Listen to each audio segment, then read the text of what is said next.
Kirstie Blue, Michael. for for joining the podcast. Really appreciate it. I have a feeling we're going to be doing a lot of talking and more podcasts together in the future. So thank you again. I feel like your background is very different, instrumental, and can help a lot of people. So I'm sure that when a lot of people hear you today or hear this podcast, um, it's going to go a long way in helping them in different ways, many shapes and forms. So with that, Thank you. no further ado, I'll let you introduce yourself and talk a little bit about like what you do. Okay. So my name is Kerstie Blue. I am a life coach, and I came to this profession after spending 6 years in corporate life, hating my life, hating what everything had become, and I made the small steps over like 10 years of my healing journey to kind of get to the point where I'm ready to show other people the light, show them the way, and lift society up one person at a time. Right. And it's interesting because I've met life coaches in the past, but it's really rare that I meet a life coach that made the transition from corporate life into the life coaching world. So it's something that I definitely want to dig deeper into later because I meet so many people that either have a great job but they're unhappy, either or have a bad job and they're unhappy. They work in the corporate world, they're making a lot of money or not, but they're so scared to make this transition into whatever feels more aligned with them in their lives. And I feel like your example is an inspiration, and it makes it more apparent that this can be done. It doesn't have to be um, this big life-changing decision that we make it seem in our heads. Yes, you're pivoting, but it doesn't have to be this big thing. You can literally just do whatever you want to do, no matter what position you're in. So I'd love to talk about that more. But before we do, can we take a step back and talk about how growing up was for you and where you grew up and your family dynamic? Yeah, for sure. So where did you grow up? I grew up in central Pennsylvania. So it was a farm town of like 3,000 people, and Wow. my babysitters were Amish and Mennonite. It was a different world. It was like 30 years in the past kind of a thing. And growing up, what were your parents, how were your parents like actually? Mm. My mom was a stay-at-home mom. And then she took kind of odd jobs at like frozen yogurt stores, and she was a cashier, and she was a barista and did flowers. She was cool, very hands-on. She was the most amazing woman, amazing role model. My dad was phenomenal. He was a really wonderful man. He made sure that we learned perseverance, and we were strong and very, very smart. And my parents were both incredibly loving. And it's really funny looking back, like it makes sense that my love language is words of affirmation because I got a lot of that growing up. Oh, oh, that's beautiful. And then, like you said, when you look back, how do you think your family dynamic affected you now that you're an adult and looking back and meeting other people and noticing that not everybody's family was like yours or is like yours? Because I know for me growing up, I experienced everything that you mentioned as well. And I just thought that was normal. I thought that's how everybody's family is, you know? Mm. And I realized it's not. So, in your opinion, how do you think that I keep saying finally, your family dynamic impacted you now that you're an adult? Well, that's kind of a loaded question. So ideally, like in the beginning when we were super young, that's how it was. And like it definitely shaped who my sister and I are as human beings. We're very honest, we're very kind and compassionate. And then as I grew up, when I was in middle school and high school, some traumatic things that had happened to me within our family had come out, and things started slowly falling apart. There was this, like, I call it kind of like a disease in the family where I think it's super common in a lot of families. People just stop talking to each other for one reason or another. Someone pisses somebody off, or somebody gets money from an inheritance that another person thinks that they shouldn't have. That's the kind of situation that was going on there. And then when I was a senior in high school, my dad had a terrible motorcycle accident. Wow. So that, like, really changed the family dynamic because he had a traumatic brain injury.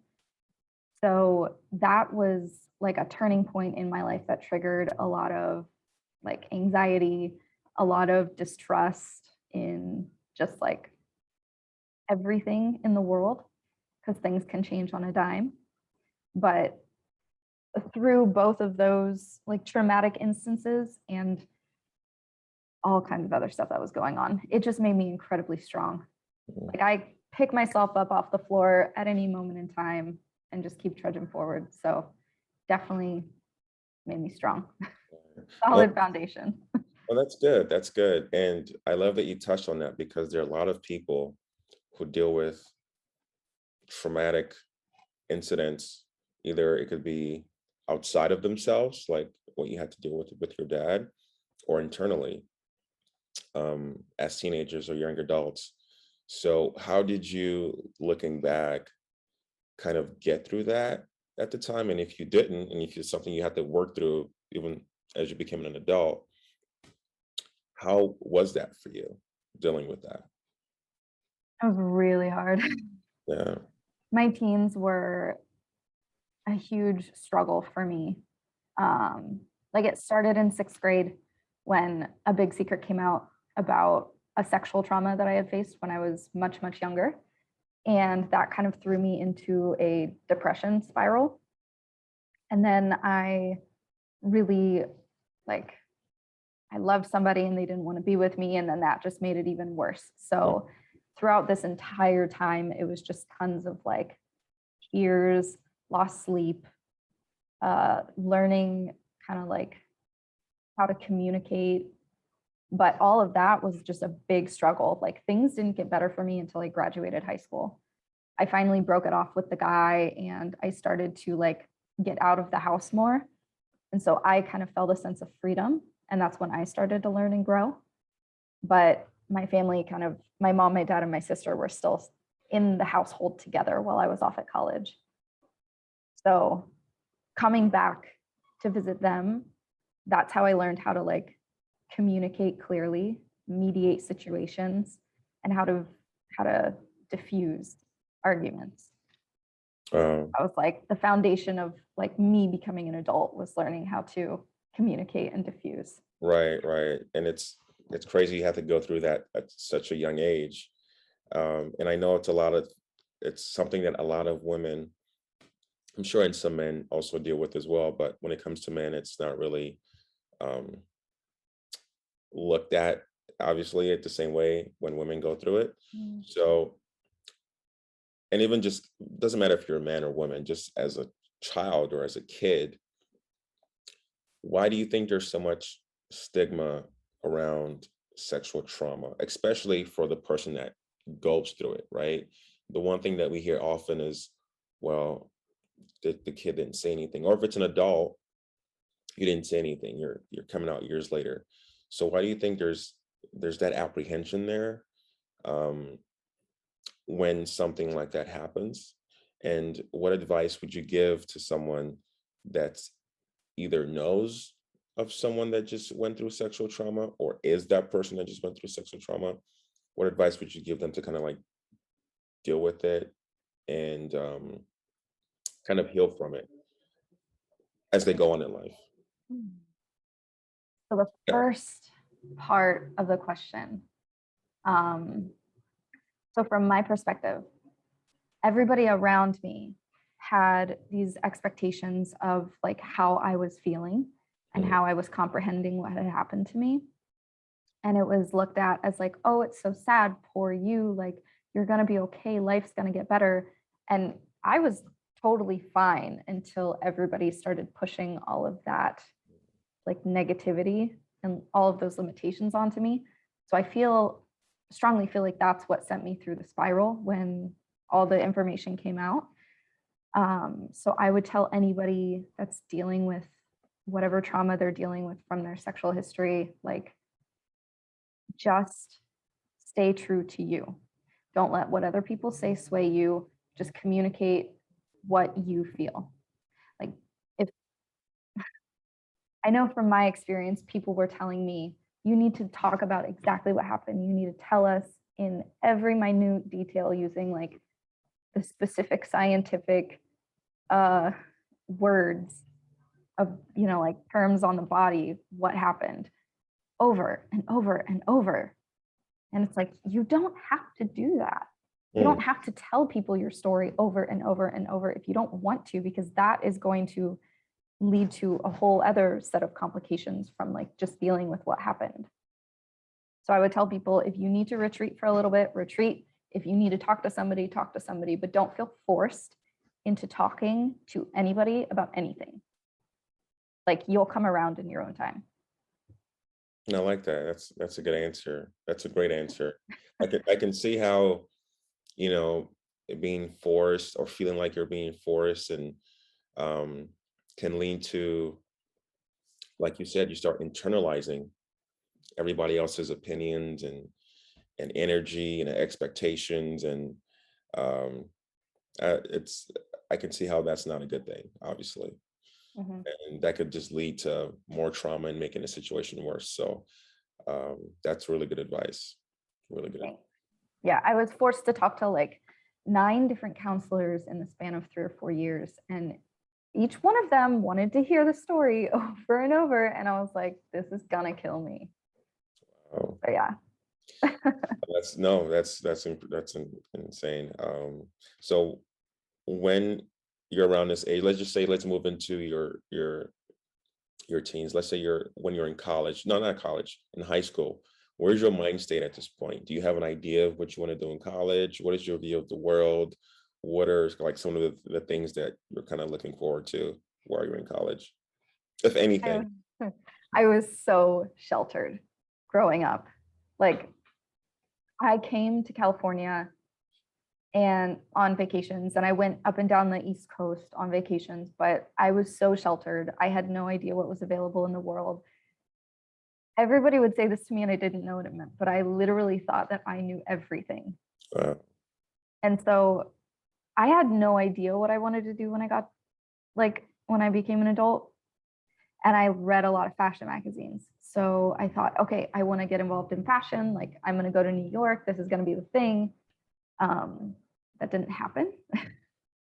My mom was like, no, you're not doing that. You're not going to make money. So I ended up choosing accounting specifically because I liked the teacher in high school who was teaching that to me. So yeah, it was a very weird stage of life. People were like denying my reality of what I wanted to do. And I felt very much like an outsider because I had this big secret that nobody knew, but it was such a big thing in my own personal life that like it made me ostracize myself. And my graduating class was 165 people. So it was a small school. And those are the same people that I had gone to kindergarten with. my goodness. Yeah. And from kindergarten, I got the sense that people didn't like me. And that just kept happening year after year after year. So by the time I was in high school, I was like, okay, head down, like just get the hell out of here.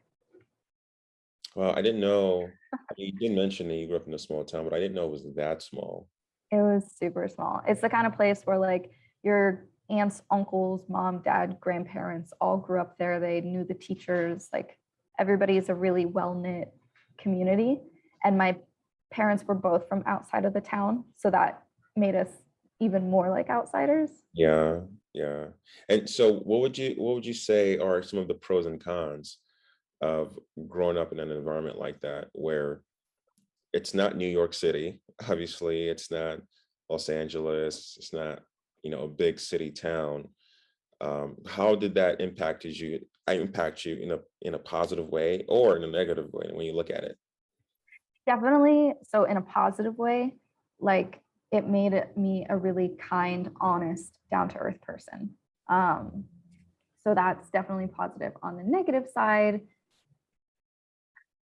well, thankfully I got out, but while I was there, it was just extremely small minded attitudes, which is great for those people. But for other people like me who needed something different, it felt like I was a trapped animal, like living in this weird universe that I didn't fit into.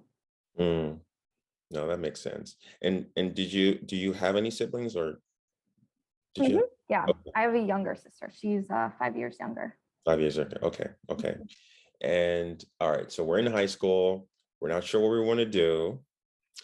Um, you start taking a liking to accounting because of you like the teacher or the way the teacher teaches it. So what did you do in college? So in college, I just went accounting full force, and that was what I did. But college was the most incredible time of my life for so many reasons. Like I did a little bit of partying, but mostly it was like the transformation. Mm, So just to set the scene, like it was a small university. It was 2,000 people, no graduate program, just all undergrad. 20 minutes away from my home. So it was in the town of our biggest rivals from my high school. And that entire area is very conservative, except for the college. It was extremely liberal. So I got this crazy like juxtaposition from home to school where I got to learn all these super different perspectives at like polar opposites on the spectrum. So that just like blew my mind. I absolutely loved it. And I got my first internship as a freshman. Like I hit the ground running when I got to college because I wanted to make moves in the world. So I got an internship. My first couple months, like professors had me speaking to prospective students. I was eventually a tutor and like accounting club president and all of this cool stuff. And that was the first time I was a coach. So yeah, college was amazing. I yeah. did 3 study abroad programs, like Oh, just wow. rocked it. All right. Well, so now we have to talk about that. Where did you go for your study abroad programs? My first one was in Sevilla, Spain. I went for my Spanish minor, but I don't really retain any of my Spanish Yeah. language. Then I did an entire semester in London, which was amazing. That was like the big party period. There was like 27 of us who went from the business school together. And so we would party like Wednesday through Sunday. And then, it was the kind of situation where the professor would walk into the room and be like, you guys smell awful. Oh, Because we wow. were just all like hungover from the night before. That was interesting. It was that extreme, huh? Yeah, it was a lot. That's when I realized I needed to cut off from drinking Yeah. after that trip. And then, so I came home from London for like a month, and then I turned around and went to Australia. Mm. So I was in Melbourne, coolest city ever, super hipster, super like hidden. You have to know somebody to be able to fully experience the city. Of course, of course. And how long were you out there for? That was 8 weeks. 8 weeks. Okay, 2 months. All right. And then how do you think those experiences affected you or added to who you are as a person? It just made me so thirsty for life, so excited about new experiences. And it's funny because at the beginning when I went to college, I was telling all the prospective students how important it was to push yourself outside of your comfort zone and get out of your bubble. And then when I went abroad, those 3 different times, I was like, oh wow, this really is amazing. I'm not just like preaching it for nothing. So yeah, it not only like it showed me what other people live like, because when I was in Spain, I lived with a host family. Um, it exposed me to other foods, other ways of like communication through like not just body language, but also, like spoken word. So like I went to the Czech Republic, I went to Bahrain, like I went to Ireland, just so many different places that, this small town girl, my mind was blown every day. It was amazing. No, that's good. That's good. I'm glad that you didn't feel, for a lack of a better term, repulsed by the sensory overload of information, especially when you think about where you grew up. I always tell people traveling, it's almost impossible for traveling not to change you. And I remember when I first started traveling, and I was thinking to myself, wait, this can be life. This can be everyday life, you know. And it really opened to my eyes to the fact that here we live in a bubble in America. We're sheltered, and there's so much more out there to the world than we can even fathom. So And true. not only that, before I started traveling, I always thought, well, everywhere is like America, right? You have this false sense of idea of how the world is because this is all you know.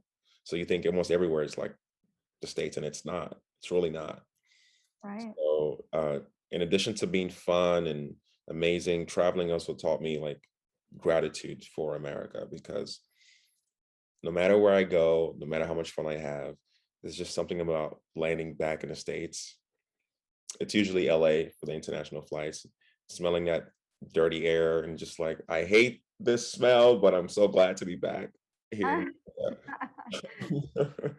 But no, traveling is amazing. Traveling is amazing. Yeah. Uh before That we was go ahead. No, go ahead.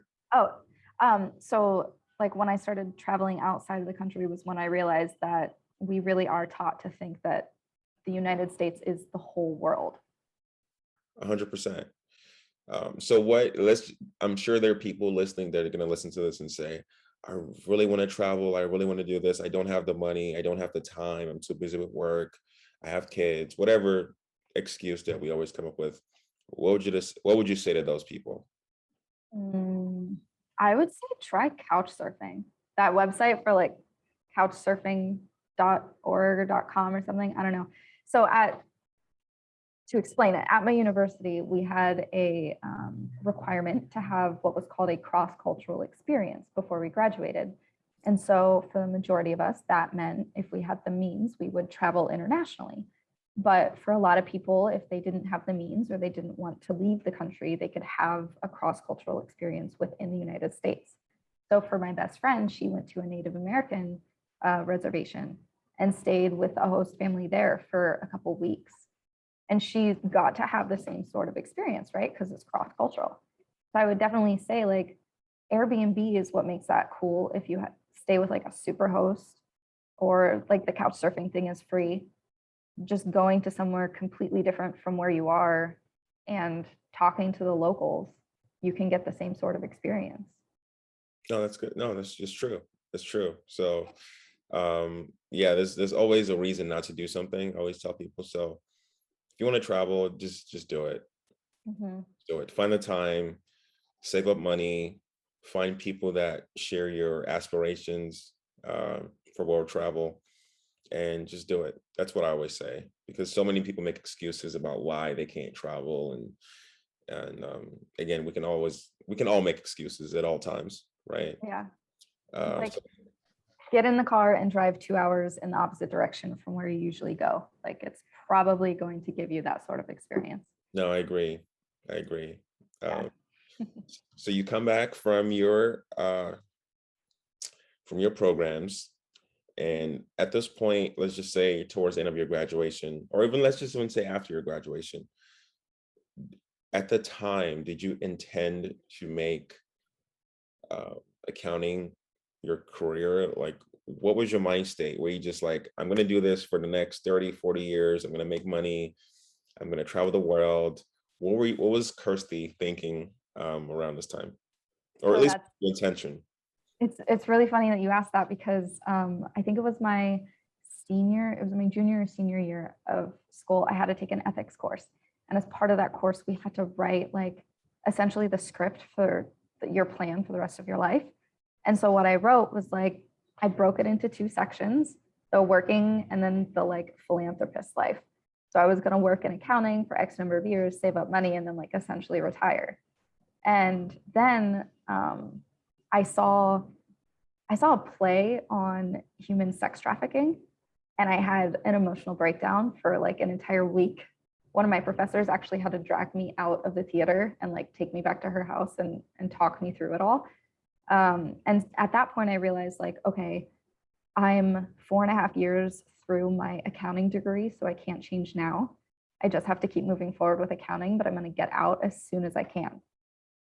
So, yeah, then in the accounting world, you usually get your job an entire year before you graduate. So I had my job, and then I loved it for like 2 years. And Uh-oh. that's when it started spiraling from there. Yeah. And what would you say was the cause of the spiral? Like looking back now, Oh, was it a combination of things? Was it an experience you had? Was it a realization, a conversation that kind of triggered you? What was it, burnout in the corporate world? burnout is ultimately what made me leave.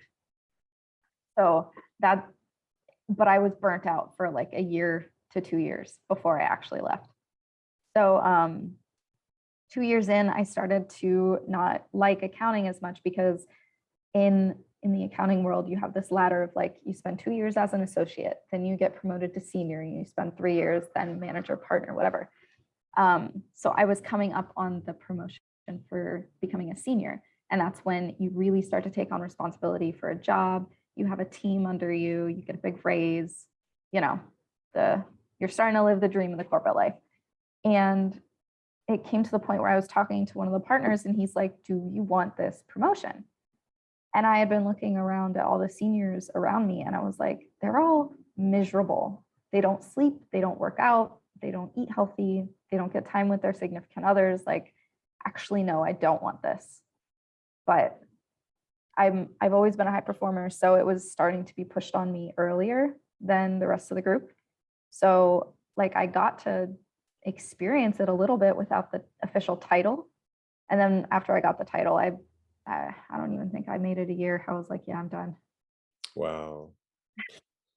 I love the fact that you just made the statement about how you looked around, they wanted to promote you, you looked around and said, everybody here that's senior leadership is miserable. They're not happy. They're burnt out. All they do is work. And I was thinking about that the other day, how we live in a societal construct, or in a society where there's no room for emotional or mental health. Like Mm, that's not taught, right?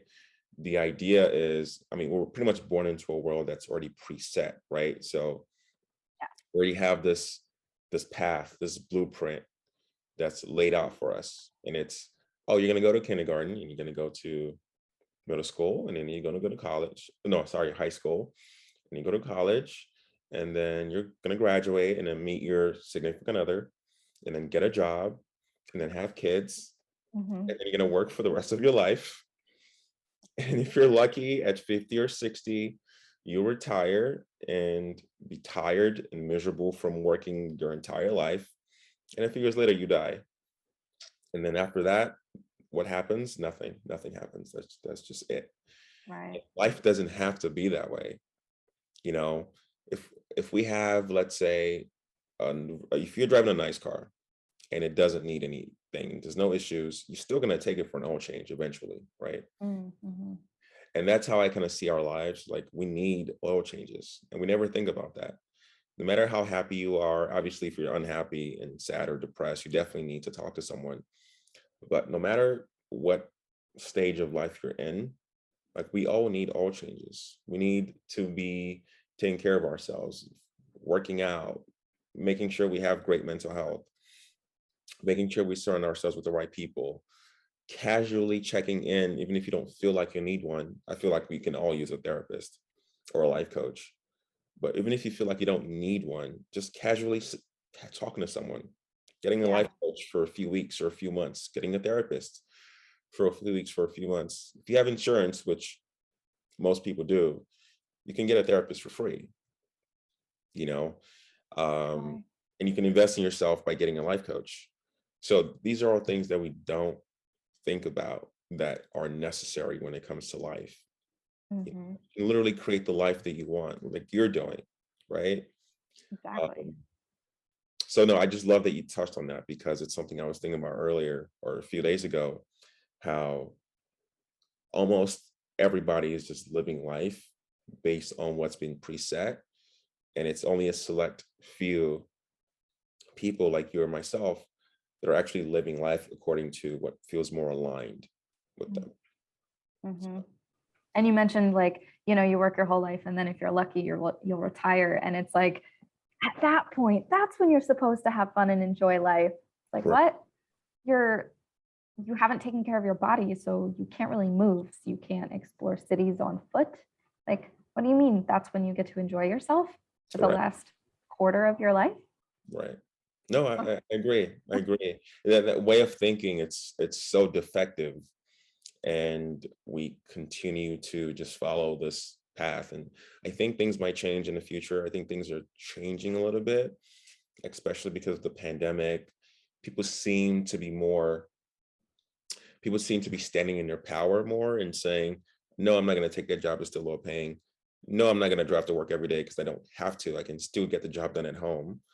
So things are changing a little bit. I saw on LinkedIn today that the conversation of a 4-day work week is trending again. Yeah, yeah. No, it is. It really is.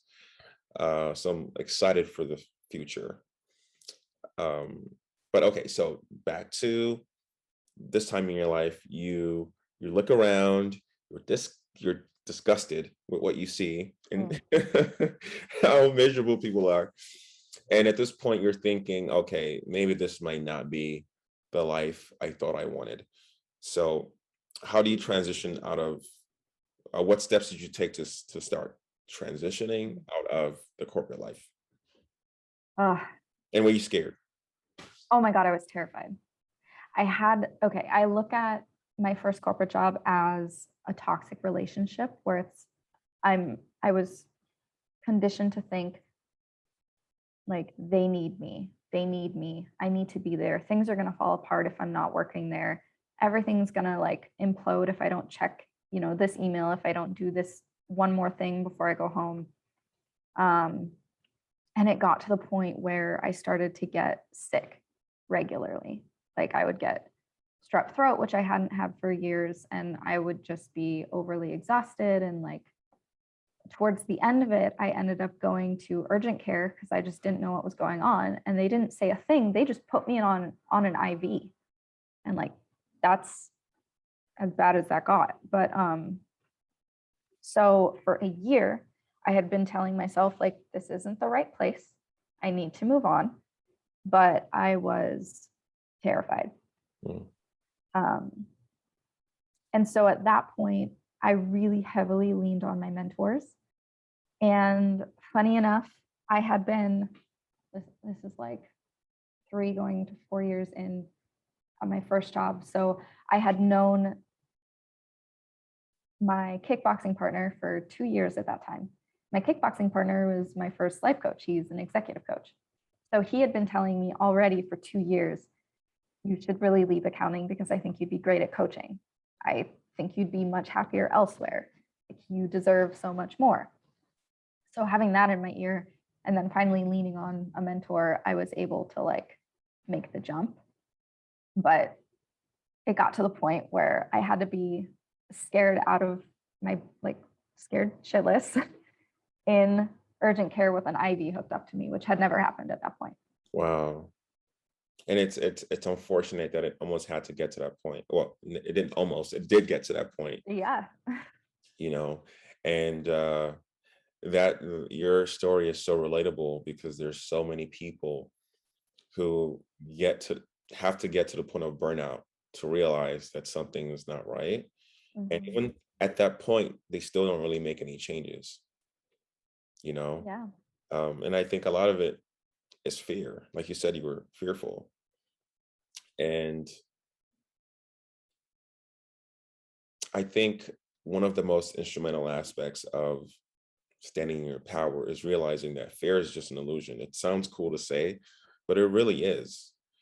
Um, and everybody's fearful for different reasons, right? Their thing might be, well, I have kids. I can't just take that plunge. Uh, Mm-hmm. or I have somebody I have to support, or I have bills, or whatever the issue is. And I always try to remind people that you have your life to live. You're not here to live for your bills. You're not here, Right. as harsh as this might sound, you're not necessarily even here to live for your kids, right? Your kids are just an extension of you. And the happier you are, the better parent you're going to be to your kids, Yes. you know? Oh, yes. Uh, so these are things that we don't really think about. We think of like, oh, we're sacrificing for our kids. But you have to remember, they're not asking you to sacrifice for them. You need to put yourself in a position where you're at your best. Mhm, That includes being happy. mhm, If that's physical health or mental health or emotional health or financial health, whatever that means to you, you being at your best is going to raise the best kids possible, and is going to make the best example for them possible. So I mhm, don't really believe in.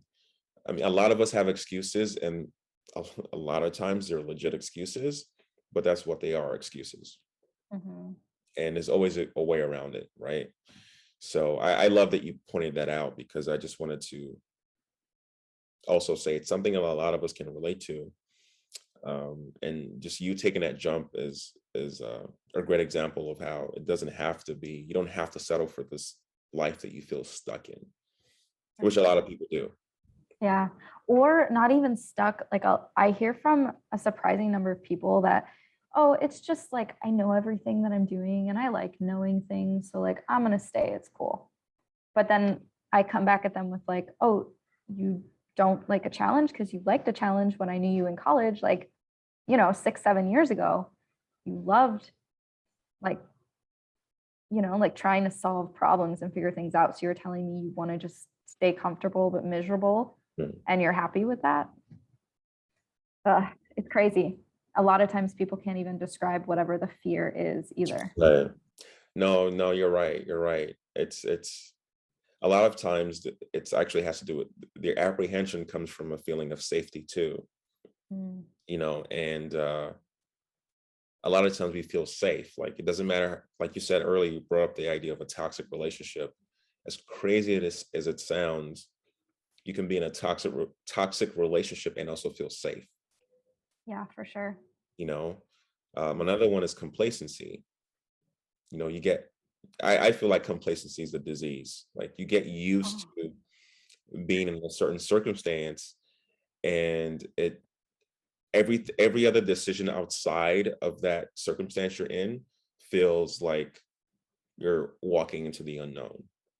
mm, You know, yeah, and there's nothing wrong with walking into the unknown. You didn't right.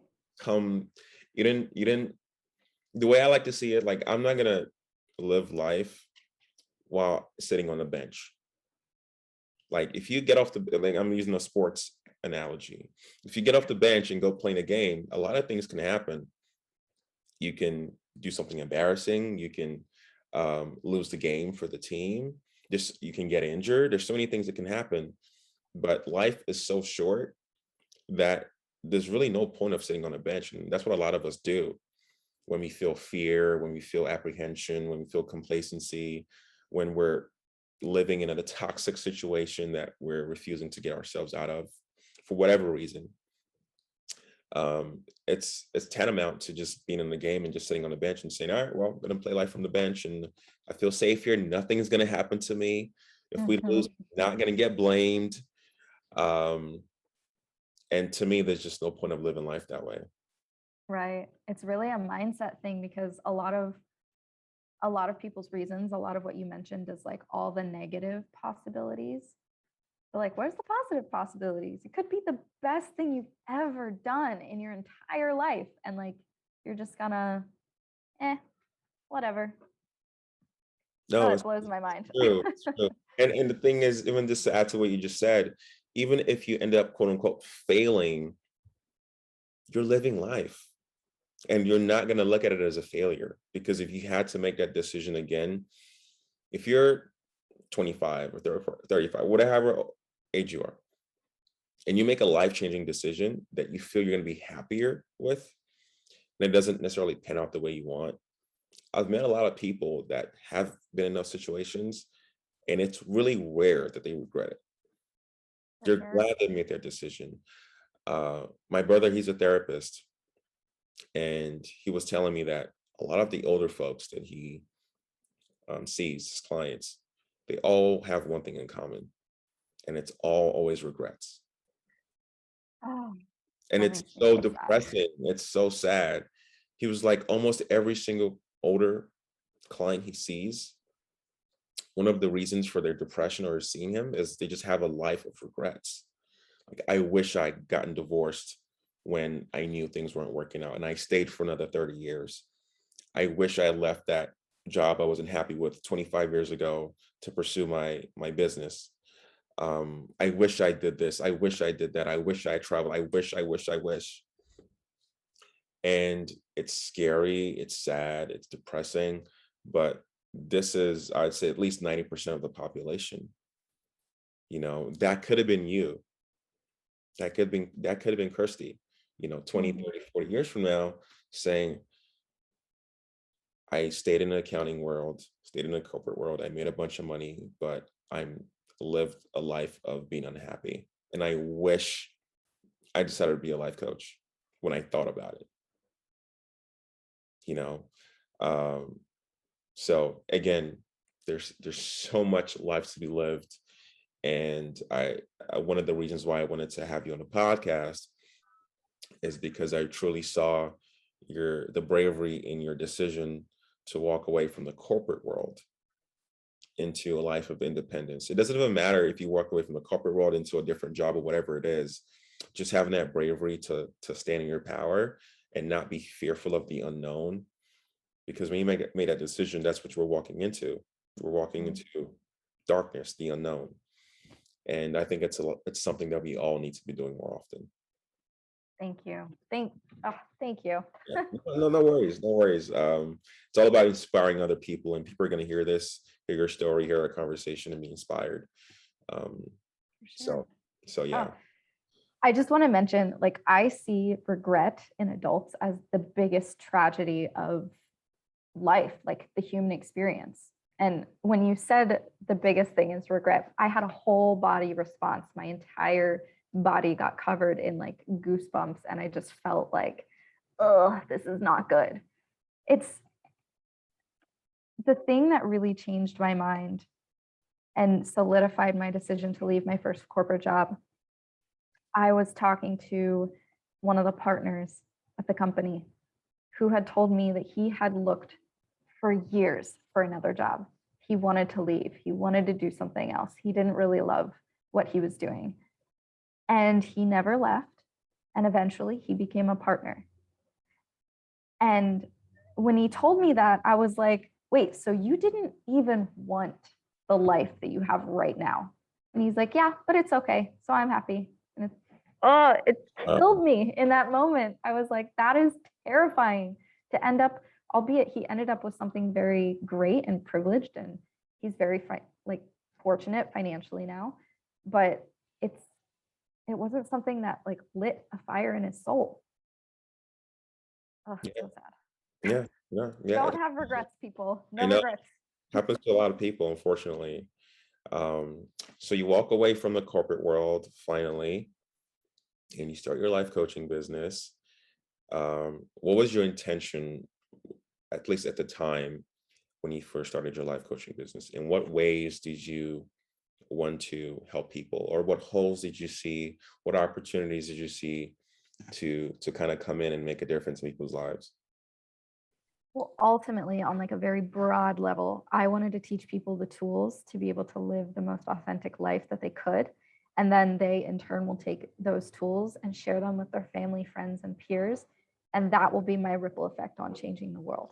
I see. I see. So that was like the Sure. initial goal. Well, that makes sense. That makes sense. And then once you started being a life coach, what would you say are some of the things that or patterns you started seeing in some of your clients that we all kind of deal with or have dealt with or will deal with at some point in life? A big one is the inability to articulate what they want.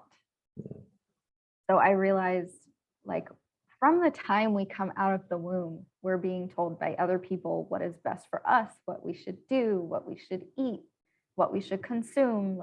Like we never really get the chance to forge our own path. And so that's kind of what I create in my coaching sessions, is just the space to explore what you want and talk about it without shame. Hmm. So that's like a big one. Another big one I think that goes along with that very clearly is miscommunication. Like, people are not communicating with each other.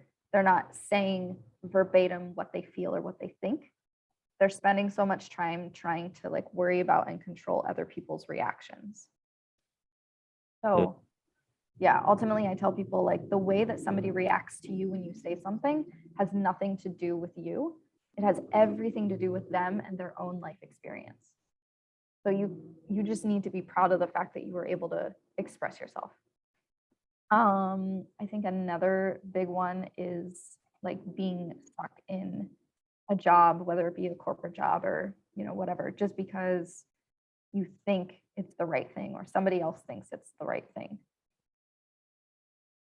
And then living your own life within the confines of like 8 to 5 or 8 to 9 or whatever it is, like figuring out your own cycle. Right.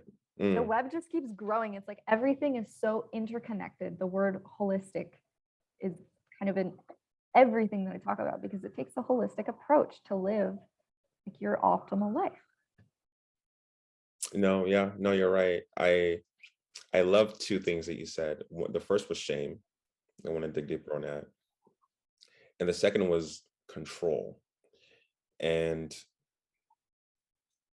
a big segment of the world, this has nothing to do with America, the world in general, has a false ideology, in my opinion, of what it means to be in a relationship or a marriage. We fall into this insane belief that you magically own your partner once you get into a relationship with them. Things are always fine when you seem to be friends or dating or whatever it is.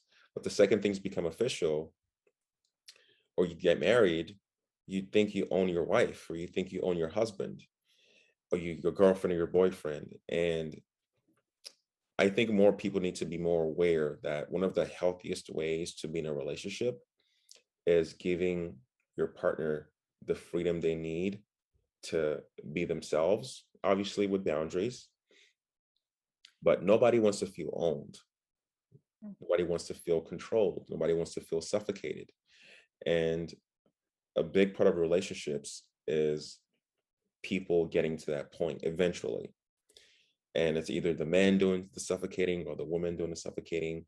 Where are you? Where have you been? It's been whatever things people say and come up with. It's a pattern I've been seeing for a long time in a lot of partnerships. And I kind of wanted you to just to speak on that and get your opinion on that. And what advice you would give to someone that finds themselves in that situation. Oh my goodness. I don't even know where to start on this. It's been such a big topic as well. You talk to so many people who are unhappy in their relationship or their marriage for whatever reasons. And ultimately, to sum it up, like, before you commit to any sort of relationship, talk through all of the things: parenting styles, financials, your trauma. Like, you have to tell your partner the stuff that has formed who you are. That's a big one, because that will help you uncover like what your partner needs and what you need. And then maybe at that point, you won't even be able to like support each other in those ways. So I don't know. Help me out. Where should I start here? So you just said another thing that I wanted to touch on, which is being really open with your partner. And it goes back to communication because um, it's tricky for me because I do agree with what you just said, being open, but it's tricky because you can be with someone that you really care about and you're an amazing person, they're an amazing person, and you really want to be with them, but you have this past, this trauma that you dealt with at whatever point, whatever it was. You don't feel ready to share that, and time starts ticking. Like, oh, I'll tell them once we get together, once we make things official, and things become official. You don't feel ready, or you feel fear that being open with them is going to drive them away.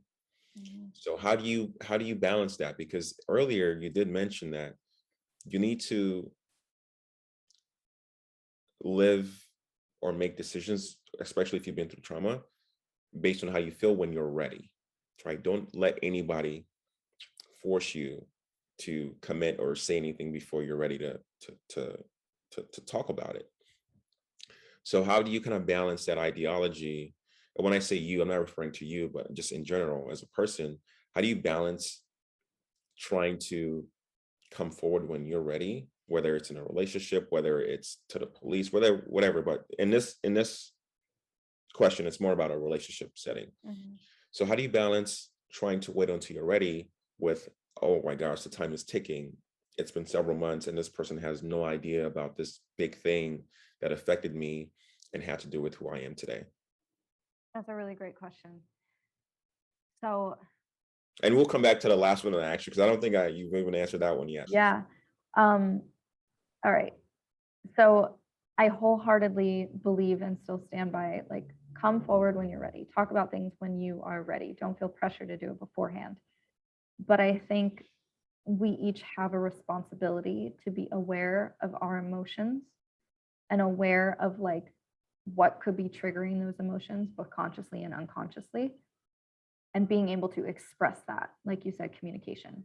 Like, when your partner does something that makes you feel a certain kind of way and you start to pull away from them, or you just need time alone, you need to be able to say to your partner, hey, this is what I'm feeling. I'm feeling like I need alone time to process. I'm feeling like I need um, more support from you in, like, these sort of ways. Like, I need more physical touch, that kind of thing, to make me feel more comfortable.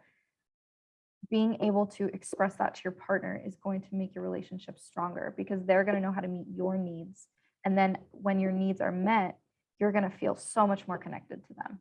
And it's just like this circle that keeps on growing, like a gift that keeps on giving back, is when you can communicate clearly with your partner.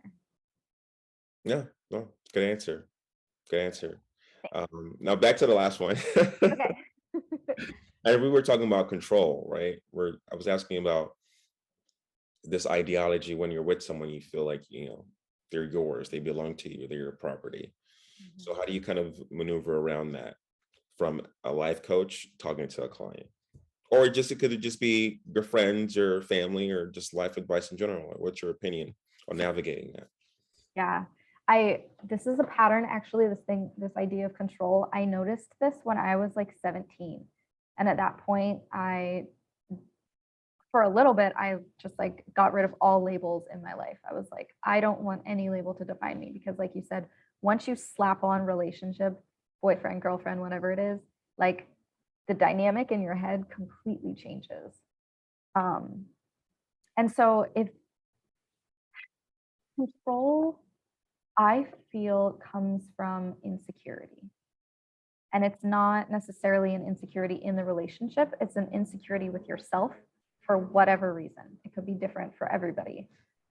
But if your partner wants to go out at night with their friends and you don't want to let them because you're afraid that they're going to meet somebody that's more interesting than you, or more attractive than you, or more financially stable than you, whatever it is, and that becomes your reason for not letting your partner go live their own authentic life, like, you need to be able to deal with that.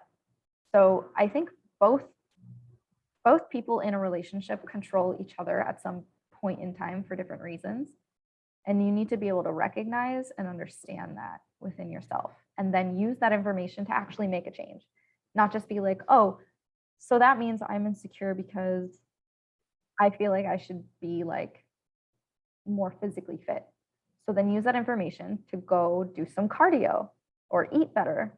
It's like, you have to analyze the situation without your emotions involved, and then use that information to make a sustainable change. No, that's well said. That's well said. It's funny because everything you just said actually also bleeds into communication. Mm. And for some reason, communication seems to be like rocket science to to everybody. I'm guilty of it too in the past. Same. Um, we all have such a hard time just saying how we feel, Hmm. for whatever reason. Um, could be you're dating somebody and you no longer want to see them and you just disappear. No text, no call, no, this isn't gonna work. I wish you the best. Like just disappear. Or, the one that we've all done at some point, you're upset about something and you don't say anything, you just hold it in.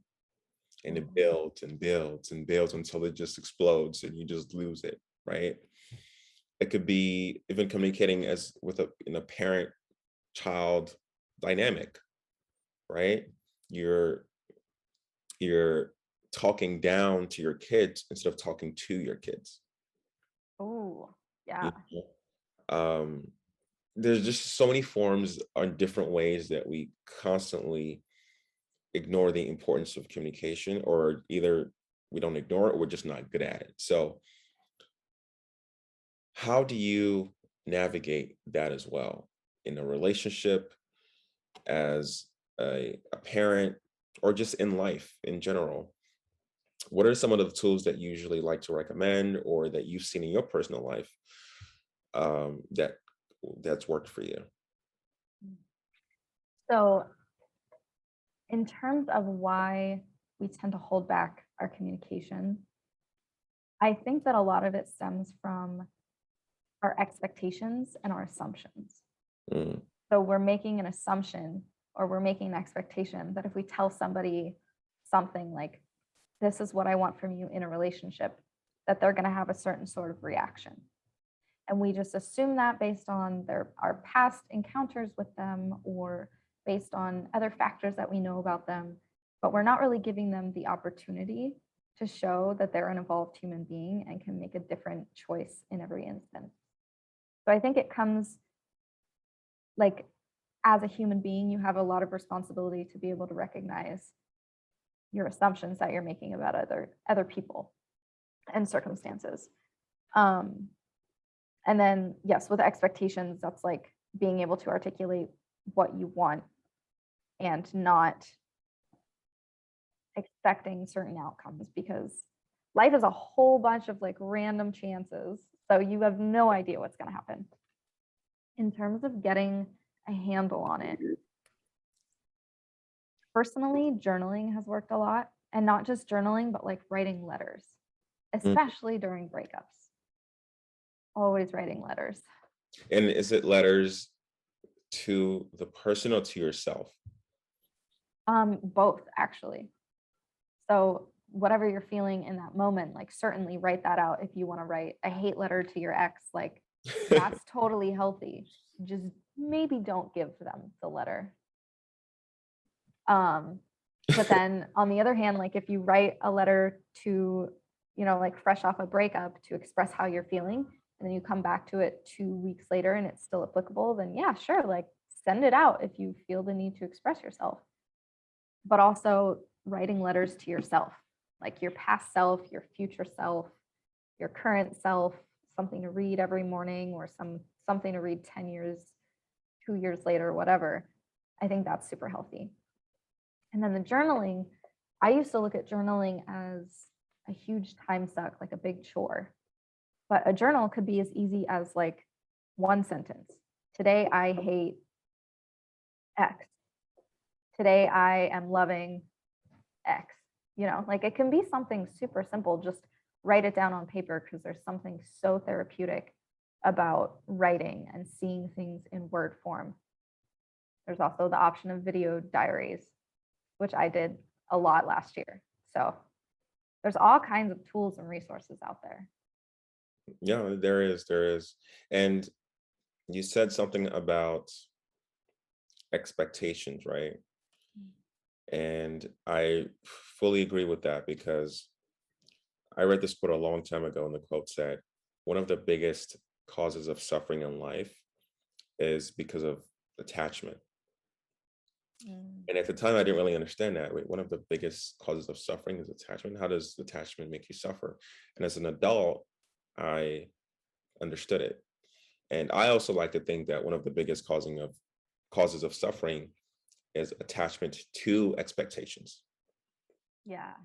We attach ourselves to these things or expectations that we perceive or like need to happen, right? We have expectations about how we think our life should be, right? That's why when things don't go the right way or the way that you want them to go, they call it what, a midlife crisis. You start thinking about like, wait, at 32, at 40, or whatever it is, things were supposed to be a certain way and they're not. Mm. We have attachments or expectations about our relationships, about how our kids should behave, about how our parents should behave, about how your boss should treat you.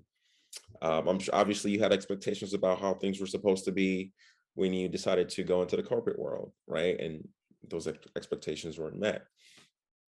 But the issue is when we get to the point of realizing that, okay, my expectations are not what I thought they were going to be, but we still keep moving in that direction Mm. because of the safety and complacency that we talked about earlier. It's like, well, things aren't the way they're supposed to be, but at least I feel safe. At least I don't have to start a new relationship over. At least I don't have to find a new job. You know, um, there's so many different ways that we constantly find ourselves in positions where our expectations are not being met, but yet we continue in that direction. And I think that's also one of the biggest issues that we as people go through that we need to be more mindful of is when something is not serving you, you need to walk away. And it doesn't have to be this drawn out process of you walking away. It doesn't have to be. My brother, again, like I said earlier, he's a therapist. I'm going to give him credit because he's the one that told me this a while ago. He said, one of the biggest issues in relationships or in life in general is there's a certain point that people know that things are over. Let's just use relationships, for example. On average, I think studies have actually been done on this. On average, I think the average person knows either a couple of months or like a year or two before the relationship actually ends, they know it's already over. Mm-hmm. So which means you're wasting 6 to 12 to 18 to 24 months of your life just swimming in the waters that you know you're going to get out of eventually. And I think it's something that we're all, I mean, I can't speak for everybody, but I'm sure I've been in situations where I can remember a time where I was with someone and that they did something or something happened. I just knew in that moment, yeah, it's over. And it's a sad realization, but did I Yeah. end it right when I realized it was over? No. I still kept going for weeks or months or whatever it was. So I think that I really love the expectation uh, uh, words you used, and that's what made me remember. But I think that another thing we need to start doing is when we find ourselves in situations where we realize our expectations either are not being met or are not going to be met, we need to make a decision at that point to cut off ties, whether it's ties to people, whatever it's ties to more expectations that we had, whatever it is. I think we need to be more steadfast in making those decisions. For sure. Oh, what a bit. Let's talk about that. My gosh. I mean, because we can even let's even use you for as an example. So, at what point did you realize that the corporate world? How much time went by between you realizing that this is just not going to work for me? Like this life I'm living right now, I'm not happy as I know I could be. So, what point did you realize that to actually becoming a life coach? Because I can guarantee you, it wasn't. It was amount of time went by. I'm It was assuming. like 3 years. There you go. Mm-hmm. Yeah, And and it's that was funny. going to make. What's that? And that was the point I was trying to make. Yeah. In the corporate life, it was 3 years. I can think of two relationships off the top of my head where in each one of those I wanted to break up with the other person for a whole year before it actually happened. Like 5 years of wasted time we're talking about. Yeah, That's a hard one. it Mm, is. It is. And it's something that we're not aware of. We just do unwittingly, you yeah. know. And it's all about awareness, just creating that awareness. And it's almost like learning something, because when you start learning awareness in your life, it trickles into your entire life, right? You start being aware of your thoughts. You start being aware of how your actions impact people. You start being more aware of people's words, your words to yourself, your words to others. You start being aware of everything. So for Yeah. me, I always try to just preach awareness. Try to be more aware of your own thoughts. Try to observe. Be more aware of how you're feeling. Be more aware of how the people you spend your time with make you feel. If you're Mhm. noticing that every time this one friend calls you, you're like, fuck, not them again. You know, even if it Yeah. happens for a split second subconsciously, that's telling you something. And we can all relate to that. I mean, I know I can, because there are times where somebody calls. I don't necessarily hate them or not want to talk to them, but I'm just like, oh, not right now. Mhm. You know what I mean? We've all been in those situations. And it's really important to be aware of those feelings and thoughts, you For know? sure. Yeah. So there actually you made me think of two things that I want to mention about that. The first one is like knowing when to cut your losses, right? Mm. Because from that moment, you know everything's just going to go downhill. I like So that. Know when it yeah, comes to losses. it's a constant like realization of the more time that I spend with this person or doing this job or whatever, the more unhappy I'm going to be, the more toxic it's going to become, the more I'm going to be affecting everybody else around me. So yeah, it's being aware of what every decision, what the ramifications are of every decision that you make. Right. I really love that knowing when to cut your losses, because from my experience, there's a very thin line between quote unquote knowing when to cut your losses or walk away versus giving up. It's a very, very thin line. Yeah. And for people who are thinking, well, how do I know the difference between me feeling like I'm giving up versus making an executive decision that's best for me to walk away or to pivot? I say listen to your intuition. Mm. Your intuition is not going to lead you astray. If you're in a relationship and you're feeling like it's not working out and you feel like there's hope, there's going to be a genuine feeling in you that feels like, okay, this isn't over.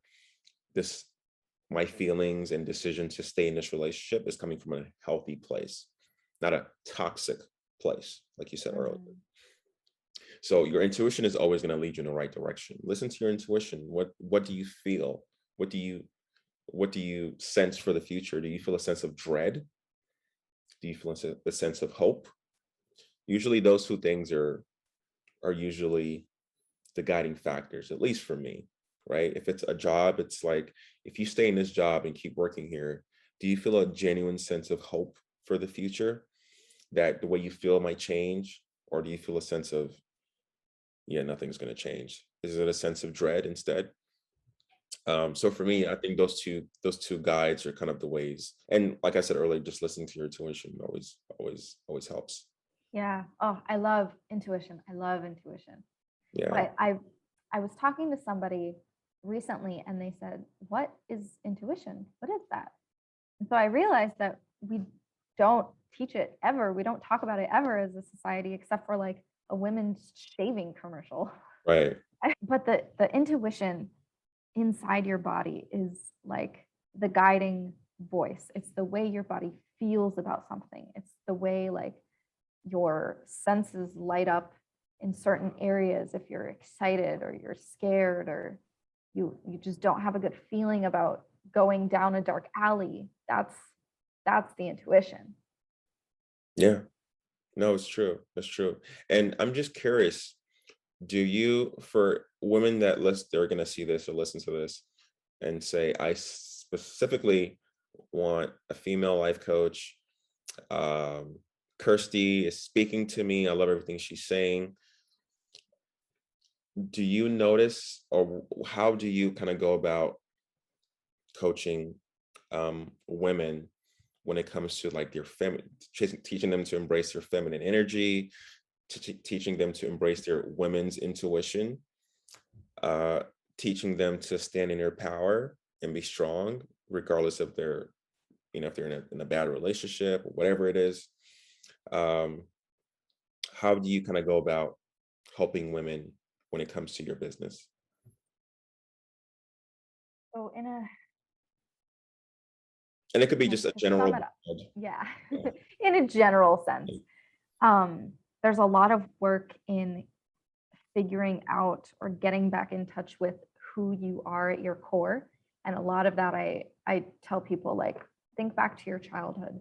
What are the things that you absolutely loved to do, that fed your soul, that you couldn't wait to do, whether it's singing karaoke or dancing or curling up with a good book in the sun, like those sorts of things. Do more of that, whatever that is. That's the first step. Then it becomes like, okay, let's work on your confidence.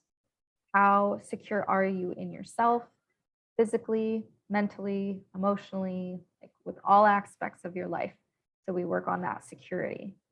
And then it's like, okay, how do you show up in the world for other people? What are your values? And do you live by those values? Do you like lead by example? And that's kind of like the quick and dirty of how to get in touch with your intuition. Sure, sure. And I like that you said lead by example.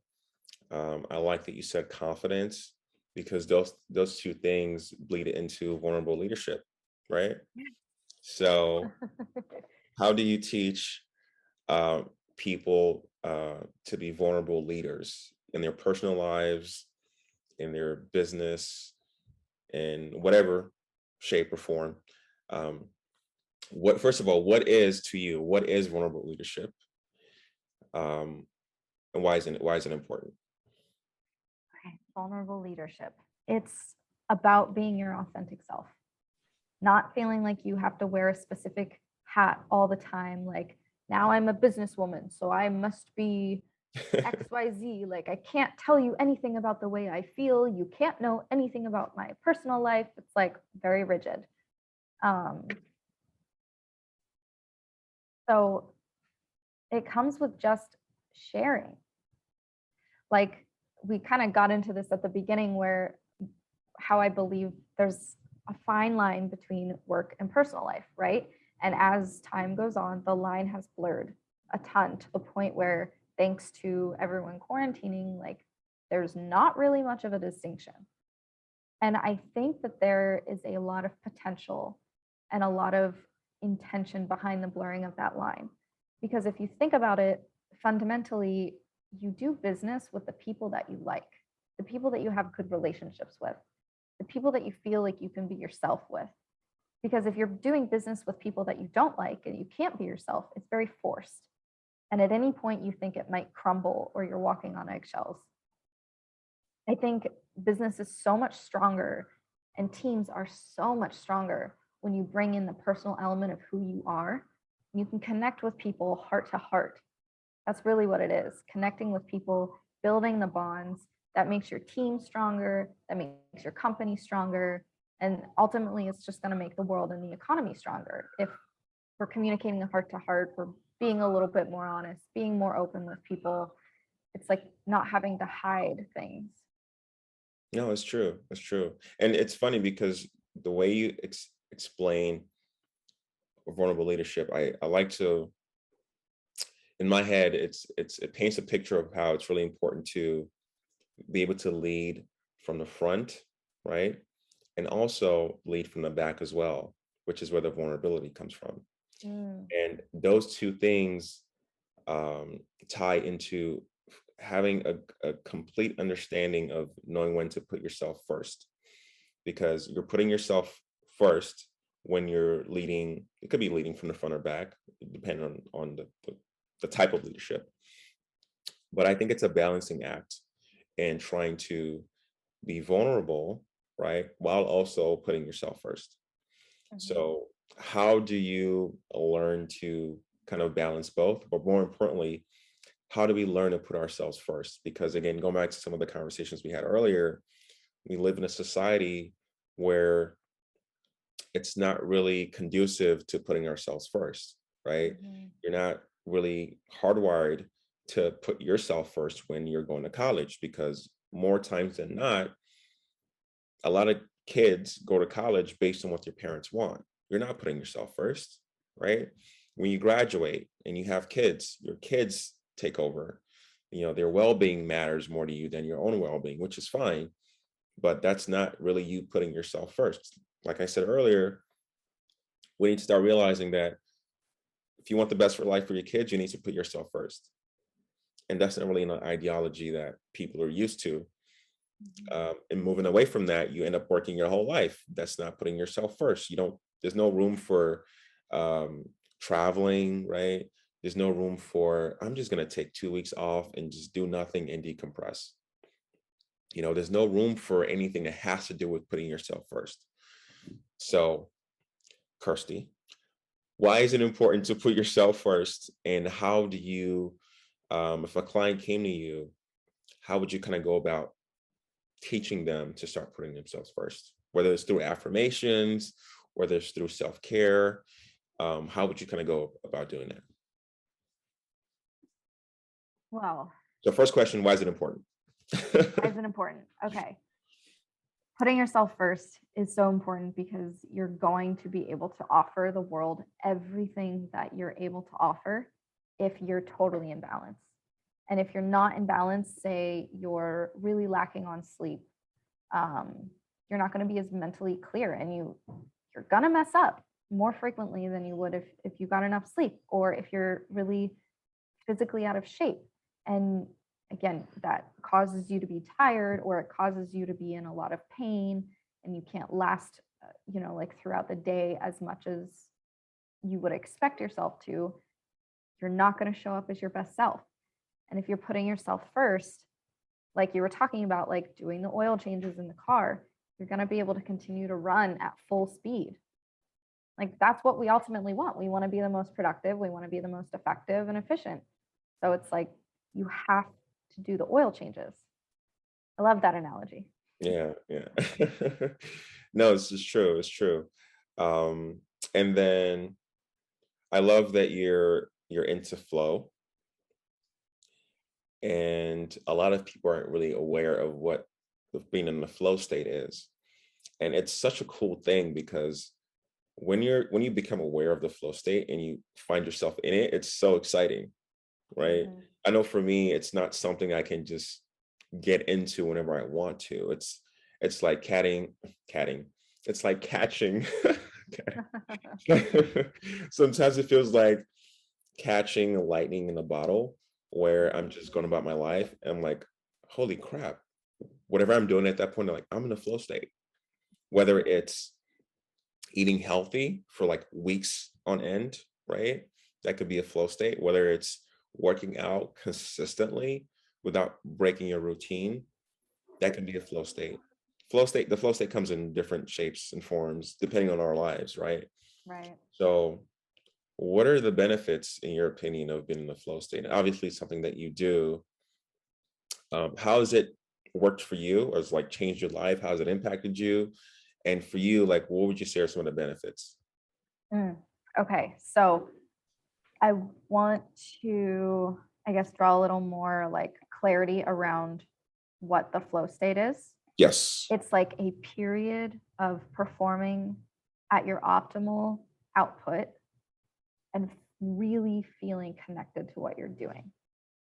So for me, I used flow state to get through the entire last 3 years of my corporate life, Wow. just to be able to make it through the day. Um, as soon as I learned about the concept, I was like, this is the greatest thing Yeah. ever. And essentially, what it is honoring what you need, just honoring what your body needs, your emotional state needs. So, like, very, very simple example. If you wake up, you wanted to start your day at 8 a.m., but you have this thought nagging in the back of your head, like, oh, I got a package yesterday. I want to go down to the mailbox and get that. but I know it's going to be a big distraction. So, oh, whatever, like I'll do it in a couple hours. And you get to work, it's 8 o'clock and you're plugging away. But in the back of your mind, you're like, I wonder what's in my package. Like, I want to go see the mail. I can't wait to check it. And it's just like chipping away at your focus subconsciously. And if you would have just let yourself go get the package, you would have started work maybe 15, 30 minutes later, but you would be so much more focused and energized because you were excited about the package than if you wouldn't have gone to check the mail in the first place. That's like a really simple idea, but you can scale that much larger. So like for me, this ties into vulnerable leadership really, really well. My last year at my first corporate job, I was leading a team, and I started to recognize every day, sometime between like noon and 3, I got extremely antsy.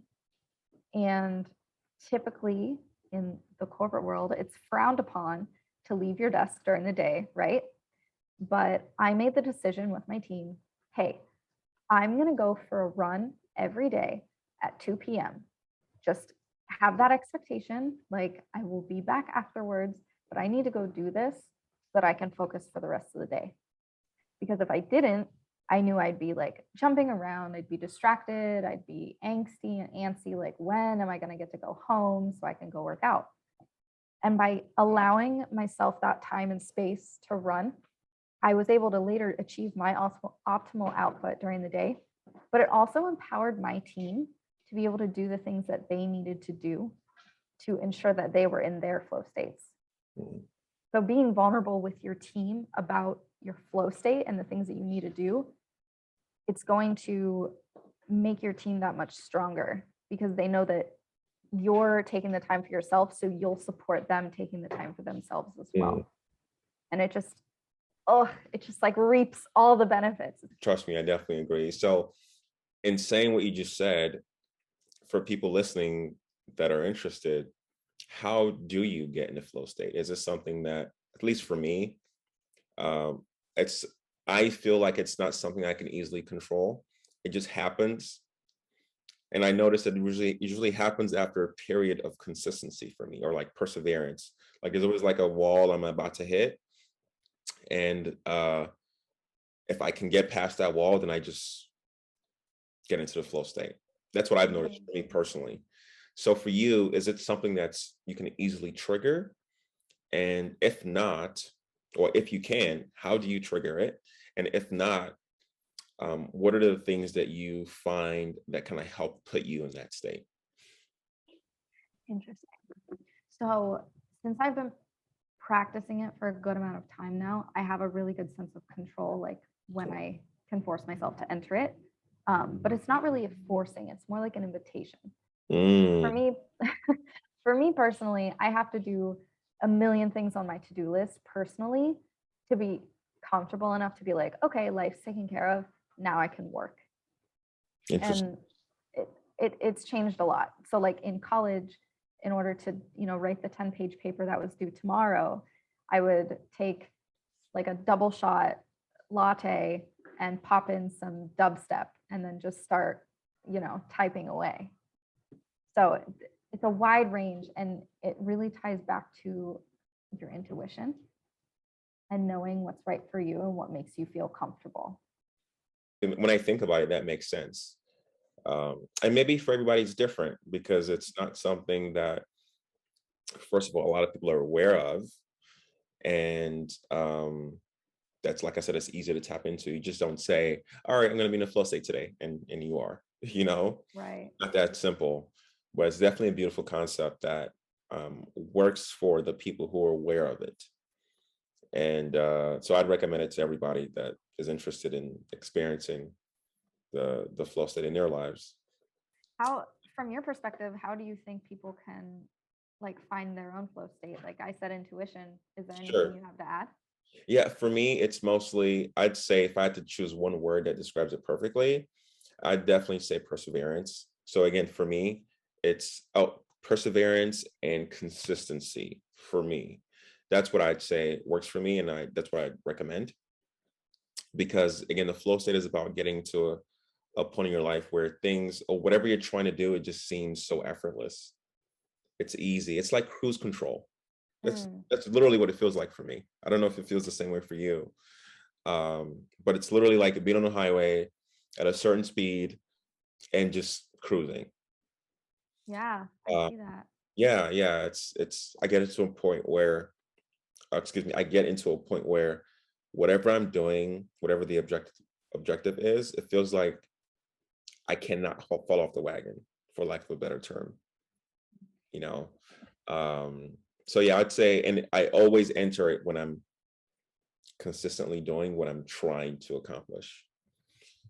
If it's the gym, I'm going every day like I'm supposed to. I don't miss any days. If it's eating healthy, it's staying consistent and not falling off. Whatever it is, it just, for me, consistency is kind of what activates it. Yeah. That's what I'd say. Yeah, it's definitely different based on each person's personality, but it's definitely achievable. It is. It is. It is. Um, and it's what? It's October. We're going into a new year. Um, 2022, which sounds crazy. Sounds like we're in the future at this point. Right. So have you had a chance to reflect on this year and or last year? And if you have, what are some of your takeaways um, as far as lessons that you've learned that you feel can be helpful to others in moving into a new year and exiting last year and this year? Number one, hands down, put yourself first. Like, take care of yourself, honor your body, do whatever you need to be your optimal self, and don't compromise it for anybody, like, no matter what. That's what I learned. Mhm. I know, I like that. I like that. I love honor your body. Uh, it's unfortunate that we don't treat ourselves like we're supposed to. And just think of throughout our lifetime, right? Individually, we drive multiple cars. No one person drives one car for their whole life. It just doesn't happen. At least I haven't heard of it. Mm. But it's interesting how we treat a brand new car we have. If you bought a brand new car today, you're going to take care of it as best as you can, right? To make sure it keeps running efficiently for as long as possible. That's how our bodies are. For That's how we sure. are. But we don't treat ourselves that way. You don't get to get injured and get a new leg or a new body. You don't go blind and get a brand new set of eyes. Everything that we have in this lifetime is irreplaceable.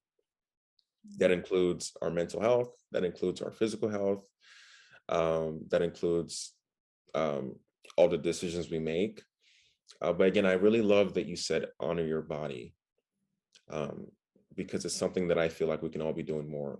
Honoring our bodies, honoring um, our mental states of mind, you know, honoring the way that we look at life, honoring our growth.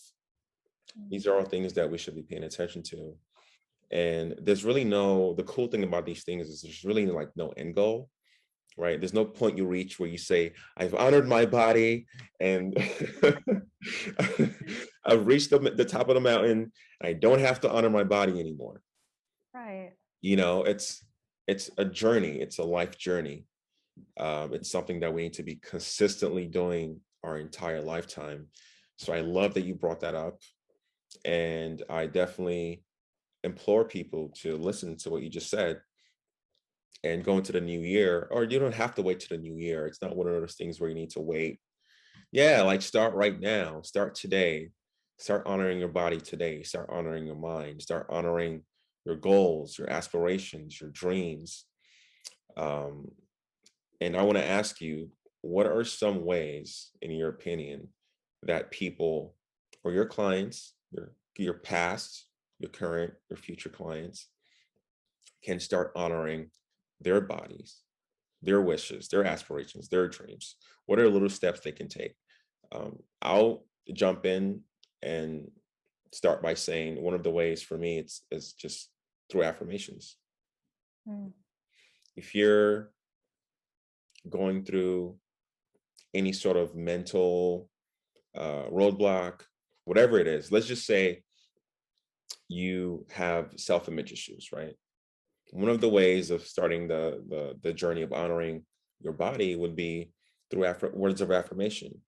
You know, get a bunch of sticky notes, post it all over your room or your bathroom or your house, and write down affirmations. I am beautiful. I am worthy.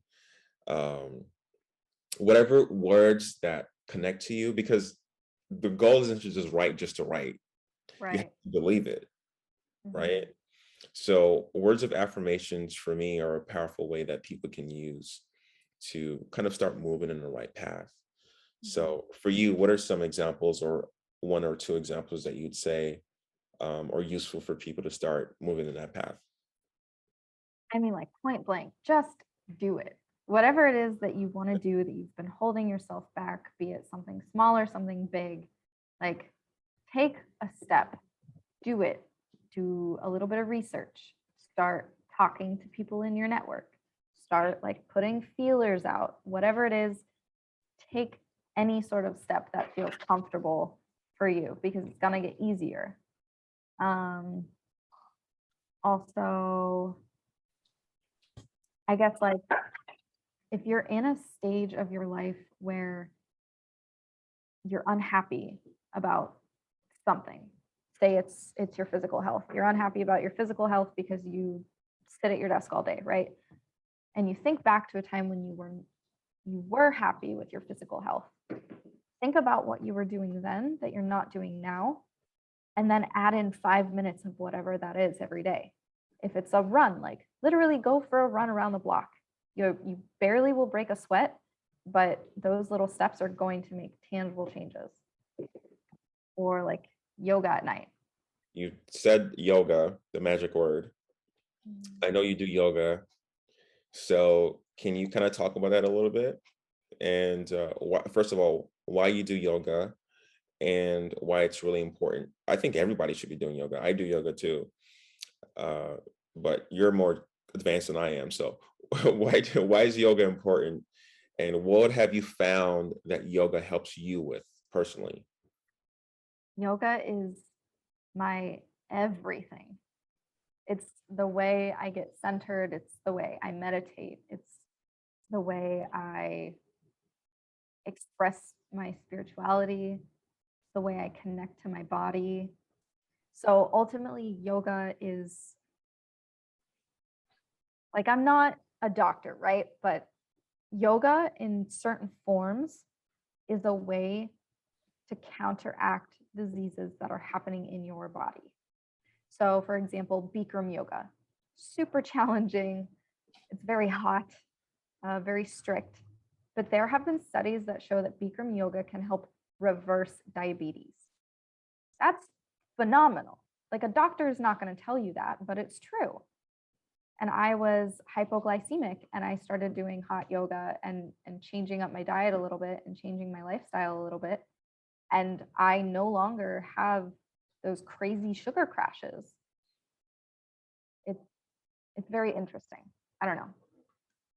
Especially when you hold poses for a long time or you do it in hot yoga. Um, the act of doing yoga puts your body into the fight or flight. Like, yep. Yeah, that state. And through your breath work, you learn how to overcome it. So you're literally evolving as a human being while you're doing yoga, if it's challenging enough. But I call myself a purist. And it's hard being here in Southern California with so much core power everywhere. And everybody's doing these vinyasa flows, which is a fast paced breath to movement flow. And it's the more like culturally hip because people like really intense workouts. But yoga can be gentle stretching. There's things called yin yoga and hatha yoga where you hold stretches for an extended period of time, be it 3 to 5 breaths, 3 to 5 minutes. I've held poses for up to 20 minutes.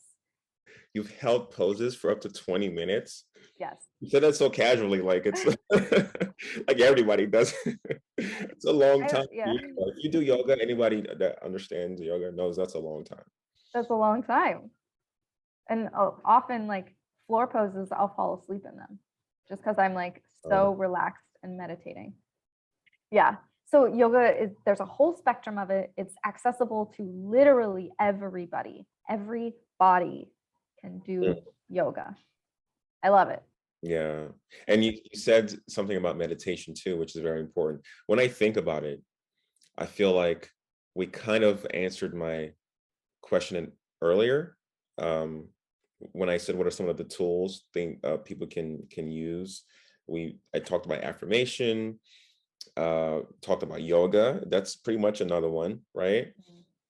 Mhm. You mentioned just do it, which is true. Just do it. Like at some point in life, you have to realize standing around is not going to get you, or you just have to do it. There's no way around it.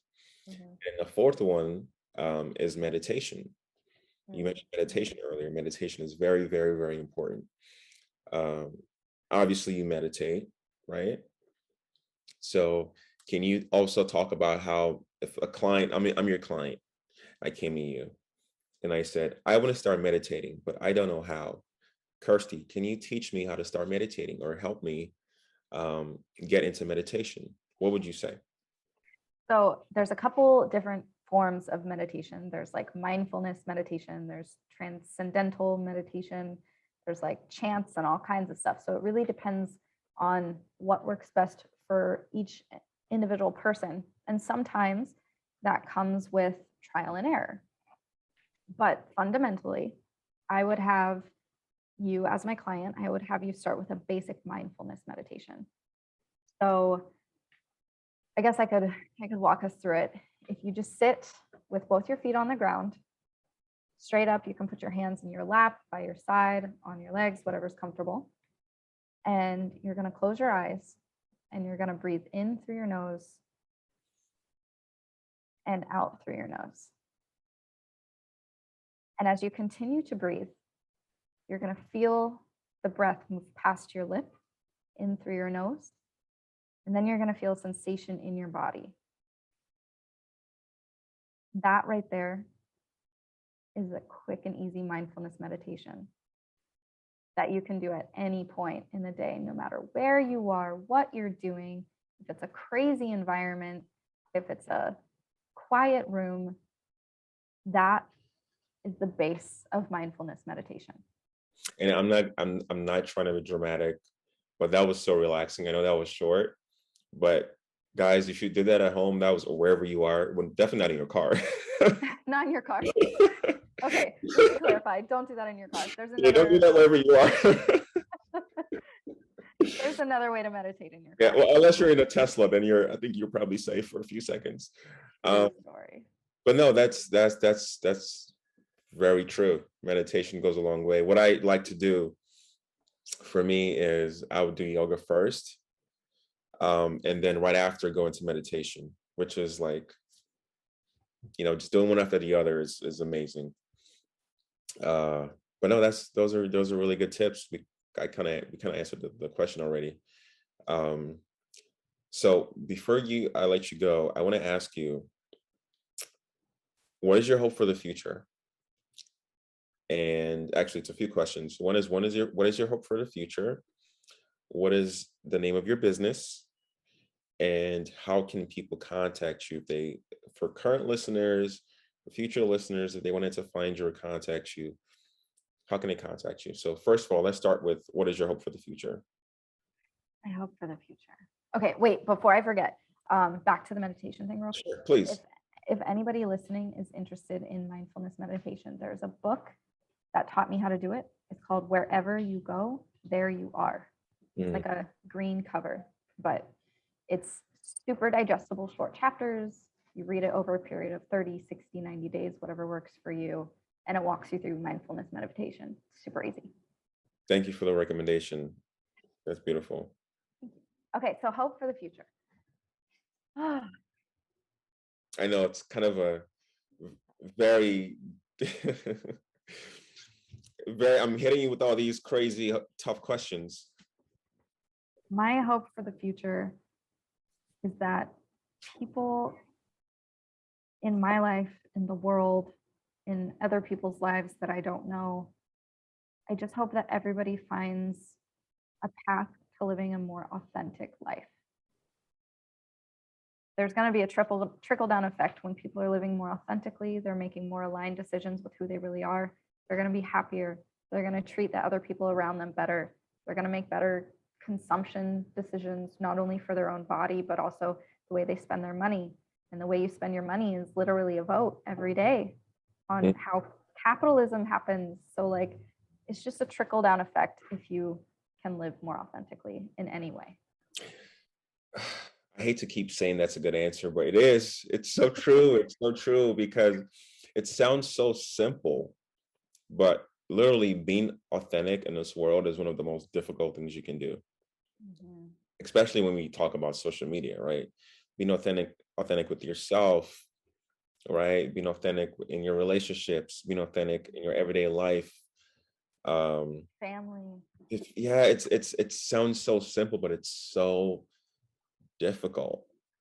And that's definitely something I always make sure I'm being aware of, because it's one of those things where, like I was saying earlier, there's no point you reach in life and just say, all right, I've reached my max level of authenticity. I don't have to be authentic anymore. It's something that you do every single day with all your interactions. So no, that was a really simple but such a perfect answer. Oh, thank you. Yeah.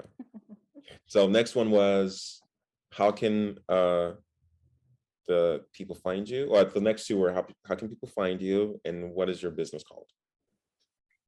So everything is running off of my name right now. I got stuck for a long time in this situation of like, do I build all the fancy like websites and membership and app and everything? And it's like, no, I'm just going to focus on my work. Right now, everything is word of mouth and referrals. So I want to keep it small, tight knit, people that really know me. They want my services. So that's how it's wrapped up. But everything can be accessed through my Instagram at Kerstie Blue, Kerstie, blue like the color. My email is just that, KerstieBlue@gmail.com. And in my email signature and on my Instagram, there's a link to my calendar. So you can get on my calendar, book a session, message me directly. It's simple. Kerstie Blue everywhere. Okay, perfect. And for people who don't have Instagram, again, she gave her email. It's KerstieBlue@gmail.com. Right? Yeah. All right, perfect. Kerstie, it's been beyond a pleasure. Likewise. Definitely love to do a lot more of these with you in the future. So you have an open invitation. And thank you again for dropping all those life gems to people listening today. Hopefully a few people or a lot of people got something out of it. And again, thank you for stopping by. I really appreciate it. Thank you so much for having me, Michael. Let's continue the conversation. I love it. Yes. In the world. Yes, this is just the beginning. Thanks for listening, guys. Until next time.